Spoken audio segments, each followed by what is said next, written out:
먼저 4위인 이 얘기부터 해보겠습니다. 총선 막판 각 당의 메시지들도 점점 거칠어지고 있습니다. 막말의 여러 구설에 오른 대상은 지금까지는 주로 미래통합당 쪽이었는데 오늘 더불어민주당에서 유세 중에 이런 말 하나가 튀어나왔습니다. 같이 한번 들어보시죠.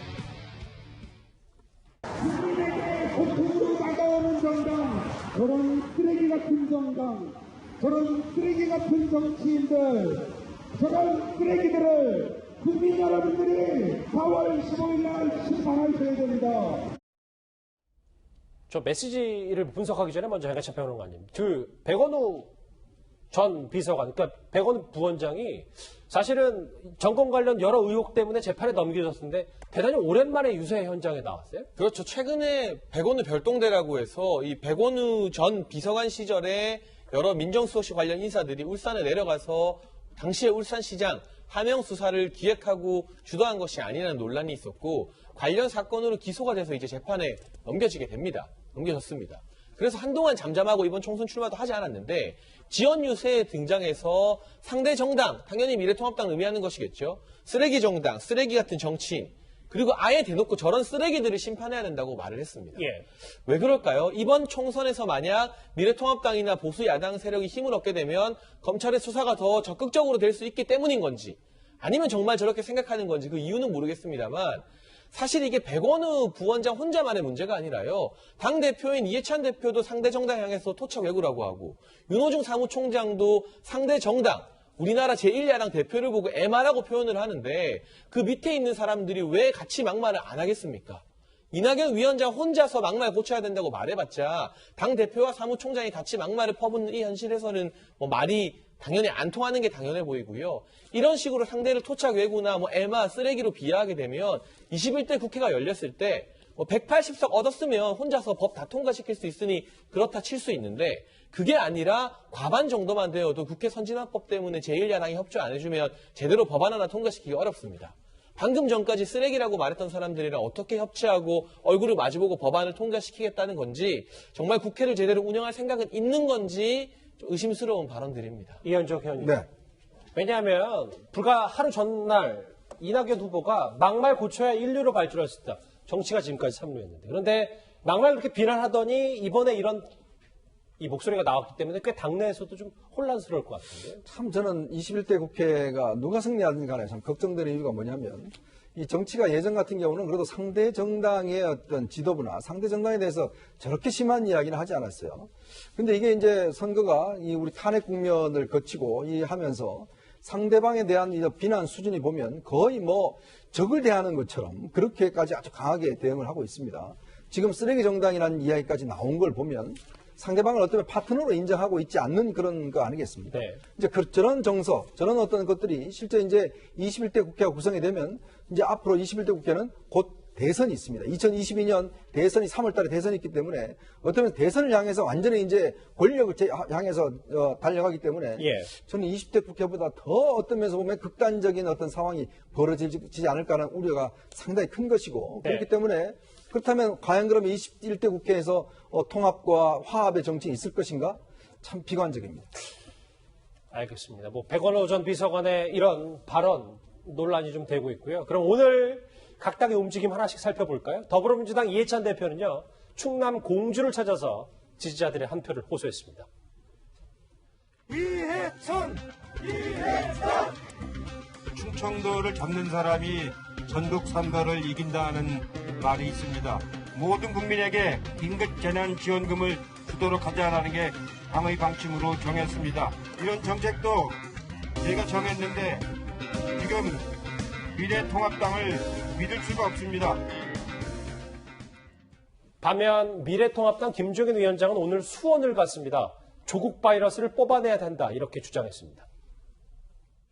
문재인 정부 속에서 우리나라의 법치가 완전히 무너져 버렸어요. 최근에 여러분들이 선거 양상을 보면 이 조국이라는 바이러스가 이 선거에 등장하고 있습니다. 우리가 지금 코로나 바이러스를 어느 정도 우리가 극복한 것처럼 우리가 이 조국의 바이러스를 갖다가 뽑아내야 됩니다. 팔 길이만큼 긴 투표용지가 있습니다. 민주와 더불어라는 말을 빼시고 여러분들이 표를 찍어주시면은 지금 뭐 이해찬 대표보다 오히려 이낙연 후보가 조금 더 선거 간판으로 뛰는 거 아니냐라는 얘기가 있는데 배종찬 소장님. 네.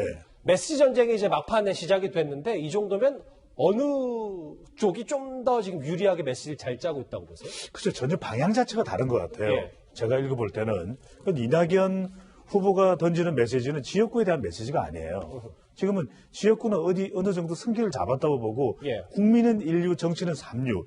이건 국민 전반에게 던지는 메시지가 되거든요. 그러다 보니까 이건 어떻게 보면은 지금 더불어민주당에 직접적으로 선거에 도움이 되는 메시지라기보다는 네.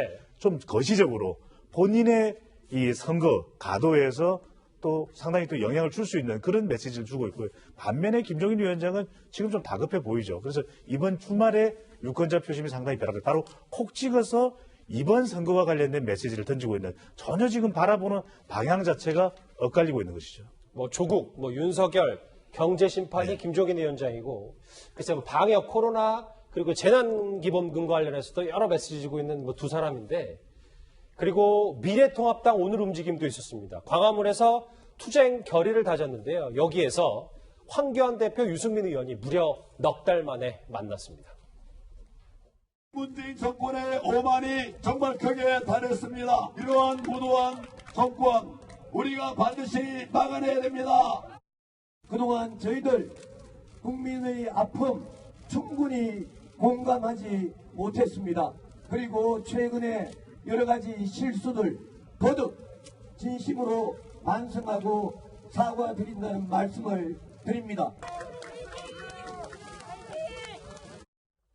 예, 이 두 인물이 이렇게 정말 넉 달 만에 만나서 손도 이렇게 맞잡고 포옹까지 하는 모습이 포착이 됐어요. 최 교수님. 예. 그런데 뭐 여당은 물론이고 내부에서도 야당 내부에서도 너무 늦게 뭉친 거 아니냐라는 지적이 있던데요. 좀 늦어요, 사실은. 물론 뭐 안 한 것보단 낫습니다. 지금이라도 안 한 것보단 나은데 좀 늦어졌어요. 이게 좀 처음부터 이랬으면 훨씬 더 통합당이 어떤 그 중도층의 마음을 끌어들이는데 일정 부분 도움을 받았을 텐데 이게 너무 늦게 하다 보니까 결국 이게 실제적으로는 갈등이 완전히 봉합되지 않은 상태에서 선거 국면에서 선거를 지른 게 아니냐 이런 비판을 또 직면할 수밖에 없고 제가 볼 때 유승민 의원 같은 경우는 저는 이렇게 생각해요. 기본적으로 이번 선거에 본인이 책임론이 부각될 수 있어요. 만약에요. 저런 상태로 계속 가다가 예. 선거 결과 안 좋게 나오면 물론 황교안 대표도 타격을 입지만 유승민 의원 입장에서 상당히 타격을 입을 가능성이 있다고 보거든요. 너무 선거에 적극적으로 협조하지 않았다는 부분 때문에 본인은 대권을 놓고서 이제 앞으로 계속 나가야 되는 상황인데 그런 책임론으로부터 어느 정도 벗어나기 위해서도 이런 행동이 필요했다고 저는 보여지는데 고도의 정치적 행동인데 이것이 효과가 반감되면서 실제적으로 효과를 내는 데는 제한적이지 않을까 이런 생각이 듭니다. 장혜찬 변호사 제가 질문 하나 드릴게요. 그러면 만약에 막말 논란도 없었고 이 야당이 조금 더 상승세였다면 두 인물 안 만났을 수도 있는 거 아닙니까? 그런 가정을 할 수도 있죠. 저는 이게 사실 지금 여당에서 흘러나오고 있는 압승론 그리고 유시민 이사장의 180석 이야기의 나비 효과 아닌가 싶은데요. 물론 늦은 감이 있지만 이제라도 두 사람이 만나서 손을 맞잡고 포옹하는 모습에서 사전투표 아까 배종찬 소장님도 말씀해 주셨지만 전통적인 보수 강세 지역의 사전투표율이 진보 강세 지역보다 상당히 떨어졌습니다. 마음을 유보하고 있거나 투표장에 안 나가시려던 범보수 지지층들의 마음을 움직이는 데는 상당히 드라마틱한 주말의 한 장면이었다는 판단이 들고 유승민 의원이 처음에는 지원 유세 이른바 유승민계로 불리는 의원들 위주로만 갔어요. 그런데 이번 주말 사이에 유승민 의원과 인연이 없거나 과거에 친박계로 평가받았던 수도권 후보들의 지역도 상당히 많이 유세를 적극적으로 다니고 있습니다. 이러한 모습들이 황교안 대표가 종로에 발이 묶여있는 동안 김종인 위원장은 전국으로 또 수도권의 유승민 의원이 나서면서 비로소 늦은 감은 있지만 미래통합당이 통합이라는 이름에 걸맞은 모습을 보여주고 있지 않나. 사전투표 나서지 않았던 중도층이나 보수층의 심리가 이 주말을 기점으로 만약 바뀐다면 이 두 사람이 포옹하는 장면이 상당히 결정적인 역할을 했다고 평가받게 될 것 같습니다. 그럼 이 얘기만 하고 다음 주에 넘어갈게요. 통상 사전 투표율이 높으면 전체 투표율도 함께 좀 올랐기 때문에 이번에 코로나를 뚫고 선거 자체에 대한 유권자들의 관심이 꽤 높았다 이렇게 분석이 됩니다. 현장 목소리 잠깐 듣고 오겠습니다. 일자리라든지 대출, 왜냐면 주거가 안정이 돼야지만 이제 출산이라든지 이런 게 가능하기 때문에 그런 걸 좀 중점적으로 본 것 같아요. 지금 살기 너무 어렵잖아요. 경제가 너무 안 좋으니까 경제를 일으킬 수 있는 사람. 많은 가게가 문을 닫고 있는 그런 부분에 대해서 많은 걱정이 있어서 그런 부분을 도와주실 수 있는 분들을 사전투표율 분석을 안 하고 넘어갈 수가 없는 게 네. 배정천 소장님이 보면 뭐 총선은 당연히 물론이고 3년 전 대선보다도 투표율이 놀랐어요. 그러면 조금 더 구체적으로 여야 누구한테 유리할지 한번 점수를 좀 매겨주세요. 그 최근에 보고 이전에는 20대 총선 들을 때 이제 그래프 보고 계시는데 20대 총선 때만 하더라도 젊은 세대들이 많이 투표하니까 사전 투표율이 높은 것이 좀 민주당 계열 정당에게 유리하다 이렇게 분석을 해왔었어요. 젊은 세대. 그런데 요즘에는 이게 편리성이 더 강조되다 보니까 특정 연령대가 쏠리지 않습니다. 네. 그런데 이번 사전 투표율에 조금 주목할 부분은 보수 성향의 이 기반이 강한 지역에서 일단 사전투표율이 상대적으로 낮은 편이거든요. 예. 그렇다면 코로나 이 좀 조치가 더 되는 본선거일 쪽에 더 역점을 두고 있다. 보수성의 유권자들은 이런 걸 읽을 수가 있는데 대체적으로 보면 이 사전투표율에 곱하기 3을 하면 됩니다. 지방선거 최종투표율이 사전투표율이 곱하기 3, 대선도 곱하기 3이었는데 이번도 곱에 3이 될지는 좀 지켜봐야 됩니다. 그러니까 75% 수준이 될지 안 될지 네네. 좀 봐야 된다. 네.